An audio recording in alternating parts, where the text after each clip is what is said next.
This is the great shift of management. It is not by control, it is not by leadership, it is by coordination. And learning to conduct complexity instead of trying to crush it into manageable parts. That's no longer necessary. The conductor's primary tool is not the spreadsheet. It is the myth.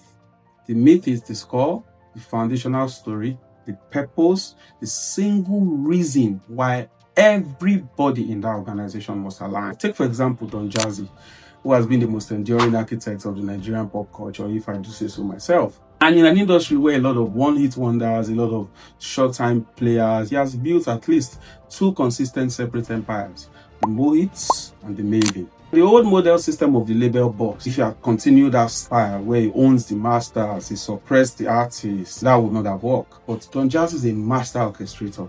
You understand that his job isn't just to make the beats, it is to hold the myth. And when he transitioned into Maven, he didn't sign artists.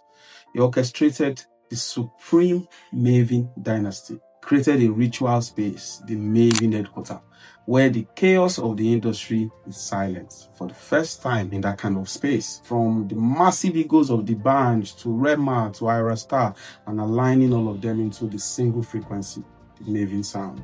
It does not control the creative output, it orchestrates the system. And then we talk about the ecosystem conductor, our favorite, Tony Elumelu, for example. Tony Elumelu talks about Afro-capitalism, which is just not about sharing a business strategy, it's about conducting a continent-wide orchestra. A traditional manager or a traditional VC, they will try to own all of these things and have controlling equity and sit on the board. But the African market is too fragmented, too complex for one man to control. So what does Elumelu do? He orchestrates through the myth and the ritual.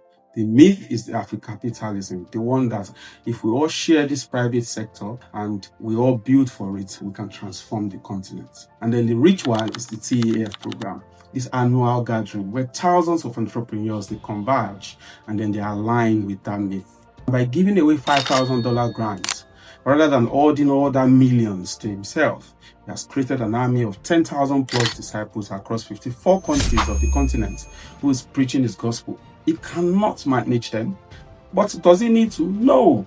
He has orchestrated a shared mindset that drives them in the same direction.